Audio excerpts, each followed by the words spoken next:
నేను మీ దివ్య. ముందుగా నేటి వార్తా విశేషాలు.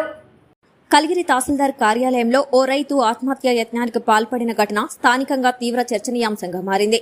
అందిన ప్రాథమిక సమాచారం ప్రకారం జిర్రా శేఖర్ రెడ్డి అనే రైతు తహసీల్దార్ కార్యాలయానికి వచ్చి ఎలుకల మందు సేవించినట్లు తెలుస్తోంది. దీనిని గమనించిన కార్యాలయ సిబ్బంది వెంటనే అప్రమత్తమై పోలీసులకు సమాచారం అందించారు.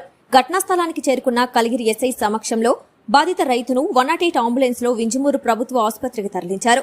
ప్రస్తుతం ఆయనకు వైద్య చికిత్స అందిస్తున్నట్లు సమాచారం. అయితే రైతు ఆత్మహత్య యత్నానికి గల కారణాలు ఇంకా పూర్తిగా తెలియరాలేదు.